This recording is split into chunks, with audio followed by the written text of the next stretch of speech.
Hello friends, welcome to my YouTube channel accountancy with Sanjeev Sinha sir. तो friends, आज मैं आप लोगों को जो बताने वाला हूँ, जिस चैप्टर को स्टार्ट करने वाला हूँ, उसका नाम है डिसोल्यूशन ऑफ पार्टनरशिप फर्म, जिसको कि हम लोग साझेदारी फर्म के विघटन के नाम से जानते हैं। यह चैप्टर 12 में भी पढ़ना है, सो इसको आप लोग 12 वाले लोग भी देख सकते हो। और अभी विनोबा भावे यूनिवर्सिटी में ये सेमेस्टर 4 में भी पढ़ना है। तो आइए चलते हैं और बात करते हैं डिसोल्यूशन ऑफ पार्टनरशिप फर्म के थ्योरी के बारे में। तो सेमेस्टर 4 में डिसोल्यूशन ऑफ पार्टनरशिप फर्म जो है, वो 3 चैप्टरों में बटा हुआ है, 1, 2, 3, जिसमें कि 1 तो पढ़ना ही है, साथ में 2 गार्नर वर्सेस मर्रे रूल, उसकी थ्योरी तो इतनी इंपॉर्टेंट है कि परीक्षा में आने का चांस बहुत ज़्यादा है। लेकिन चूंकि डिसोल्यूशन ऑफ 1 अगर आप इसका थ्योरी जानोगे तो दोनों को मिक्स कर करके और वो थ्योरी आराम से क्या कर लोगे, लिख लोगे। तो चलिए चलते हैं हम लोग डिसोल्यूशन ऑफ पार्टनरशिप फर्म 1 में। तो इसमें क्या कहता है, सबसे पहली बात है कि what is a dissolution of partnership firm. तो एक बात बताते हैं हम आप लोगों को कि देखो, पार्टनरशिप का डिसोल्यूशन होना और पार्टनरशिप फर्म का डिसोल्यूशन होना, दोनों में अंतर है। जैसा कि अगर आप जानते हो, अगर आपको लिखना है, इसकी परिभाषा लिखनी है, तो पहले थोड़ा सा पार्टनरशिप का परिभाषा लिख लेना कि भाई पार्टनरशिप क्या होता है। तो 2 या 2 से अधिक व्यक्ति मिलकर के जब किसी व्यवसाय को करने का उद्देश्य रखते हैं, जिनका उद्देश्य लाभ कमाना तथा होने वाले लाभों को आपस में क्या करने का होता है, बांटने का होता है, तो इस प्रकार के व्यापार को साझेदारी व्यापार यानी पार्टनरशिप के नाम से जाना जाता है। अब पार्टनरशिप समाप्त हो जाना, तो पार्टनरशिप समाप्त हो जाने का मतलब हो गया कि भाई जो पहले से जो पार्टनरशिप कर रहे थे हम लोग, ABC, कुछ आपसी बातें हुई, पार्टनरशिप समाप्त कर दिए, है ना। कई कारण हो सकते हैं, उसमें पुनर्गठन हो सकता है ना। पुरानी साझेदारी समाप्त करके नई साझेदारी का जन्म हो सकता है, 12 में आप लोगों ने पढ़ा है ना। तो रिकंस्टिट्यूशन हो सकता है पार्टनरशिप फर्म का। तो रिकंस्टिट्यूशन में क्या होता है, पुरानी साझेदारी समाप्त हो गई, नई साझेदारी का जन्म हो गया, या साझेदारी समाप्त हो गई। लेकिन साझेदारी फर्म का विघटन मतलब डिसोल्यूशन ऑफ पार्टनरशिप फर्म में क्या होता है कि पूरी साझेदारी फर्म को क्या कर दिया जाता है, समाप्त कर दिया जाता है। पूरी साझेदारी फर्म को समाप्त कर दिया जाता है और फर्म की संपत्तियों को क्या कर दिया जाता है, बेच दिया जाता है। और बेच करके लायबिलिटीज का क्या कर दिया जाता है, पेमेंट कर दिया जाता है। और लायबिलिटीज का पेमेंट करने के बाद अगर पैसा बचता है तो वो पार्टनर्स के बीच में क्या हो जाता है, डिस्ट्रीब्यूट हो जाता है ना। देखिए यहाँ पर क्या लिखा है कि भारतीय साझेदारी अधिनियम 1932 की धारा 39 के अनुसार एक फर्म के सभी साझेदारों के बीच साझेदारी का टूटना ही फर्म का विघटन कहलाता है ना। ठीक है, अब जाहिर सी बात है, सारी साझे सब लोग के बीच में टूट जाएगा, कहानी खत्म हो जाएगा, है ना। इस प्रकार साझेदारी का विघटन या समापन तथा फर्म के विघटन या समापन दोनों में क्या है, अंतर है। कानून की दृष्टि से एक फर्म के समस्त साझेदारों के बीच साझेदारी की समाप्ति फर्म की समाप्ति कहलाती है ना। फर्म का विघटन होने पर साझेदारी का विघटन अनिवार्य रूप से हो जाता है, किंतु साझेदारी के विघटन होने पर फर्म का विघटन अनिवार्य रूप से नहीं होता। अब ABC था, मान लिया B निकल गया, तो A और C के बीच में तो साझेदारी चल सकती है। पुरानी साझेदारी समाप्त हो गई, नई साझेदारी का जन्म हो गया, है ना। तो साझेदारी का टूटना कोई जरूरी नहीं है कि फर्म का विघटन हो जाएगा, लेकिन फर्म का अगर विघटन हो गया, फर्म खत्म हो गया, तो काहे का भैया साझेदारी, है ना। तो इसलिए क्या बोलता है यहाँ पर कि साझेदारी का विघटन होने पर फर्म का विघटन होना अनिवार्य नहीं है। इसका कारण यह है कि साझेदारी की समाप्ति के बाद बचे हुए साझेदार उसी नाम से फर्म को पुनर्गठित मतलब वही रिकंस्टिट्यूशन चालू रख सकते हैं। जैसे कि किसी साझेदार के मरने पर या अवकाश ग्रहण करने पर अथवा दिवालिया घोषित होने पर यदि अन्य सब साझेदार मिलकर कार्य करते हैं तो यह फर्म का विघटन नहीं कहलाएगा। भैया हमने अभी तुरंत एग्जांपल बताया, 3 पार्टनर था, एक कोई मर गया या कोई एक रिटायर हो गया, तो बाकी पार्टनर मिलकर के बिजनेस को संभाल सकते हैं, चला सकते हैं। तो इसका मतलब ये नहीं कि फर्म का विघटन हो गया, नहीं, साझेदारी का विघटन हुआ था। लेकिन हम लोगों को क्या आपका पढ़ना है, फर्म का विघटन। तो फर्म का विघटन में क्या हो जाता है, पूरी साझेदारी समाप्त हो जाती है, संपत्तियों को व्यापार का संपत्ति साझेदारी व्यापार के संपत्तियों को बेच दिया जाता है। बेच करके जो पैसा वसूल होता है उसे लायबिलिटीज का क्या कर जाता है, पेमेंट करके अगर बचता है तो पार्टनर्स के बीच में क्या हो जाता है, डिस्ट्रीब्यूट हो जाता है। अब टॉपिक है कि साझेदारी का विघटन और फर्म के विघटन में क्या अंतर है ना।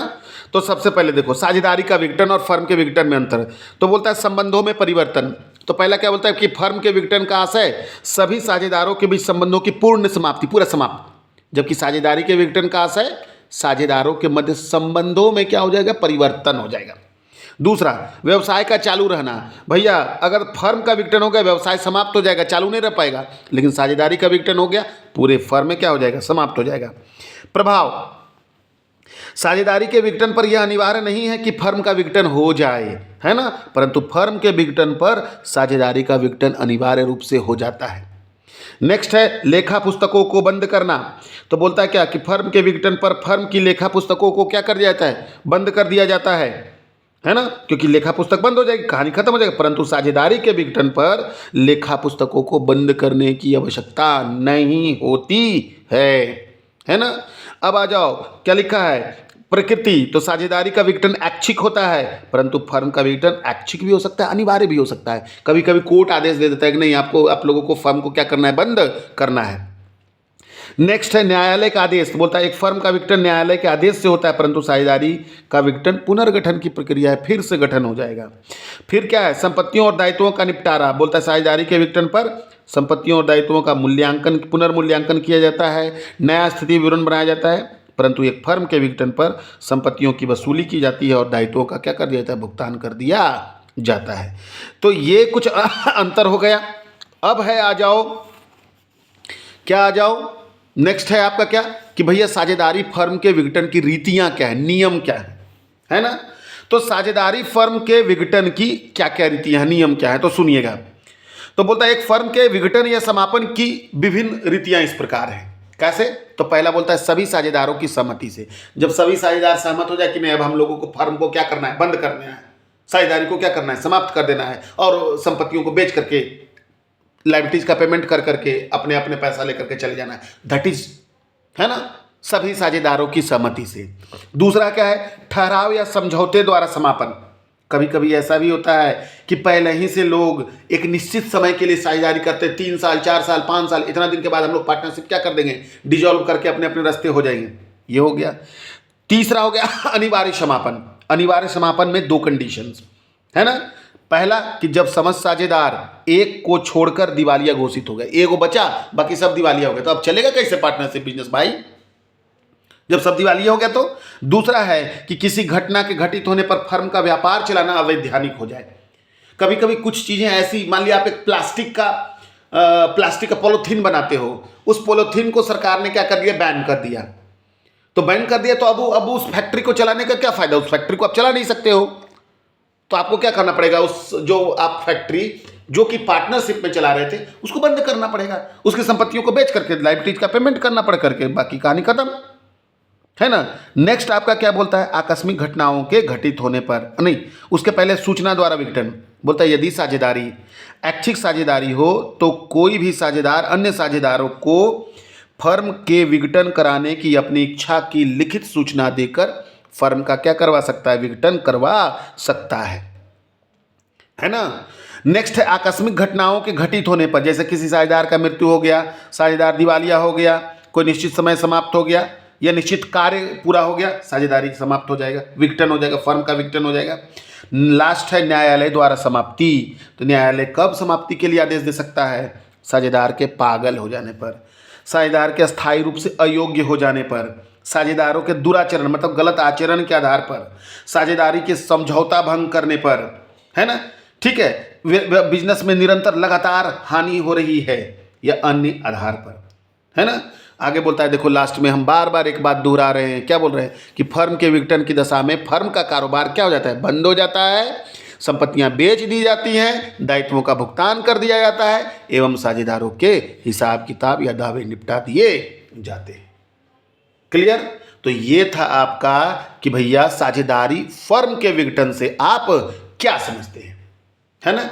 अगले वीडियो में मैं आप लोगों को बताऊंगा कि साझेदारी फर्म के विघटन के समय, है ना, कौन सा नियम पार्टनर्स को पेमेंट करने के लिए या पार्टनर से वसूल करने के लिए कौन सा नियम अपनाया जाता है, जो कि गार्नर वर्सेस मर्रे रूल कहलाता है। तो नेक्स्ट क्लास में, है ना, इसलिए बने रहिए और लगातार मेरा वीडियो देखते रहें। अगर अभी आप लोगों ने मेरा चैनल सब्सक्राइब नहीं किया है तो कर लें, क्योंकि आने वाले सभी सेमेस्टरों के वीडियो मैं बना करके आप लोगों के पास लाता रहूँगा और मैं चाहता हूँ कि वो सबसे पहले आपके पास पहुँचे। इसलिए प्लीज़ सब्सक्राइब करें और बेल आइकन दबा लें ताकि सबसे पहले सूचना आपके पास पहुँच जाए। Thank you.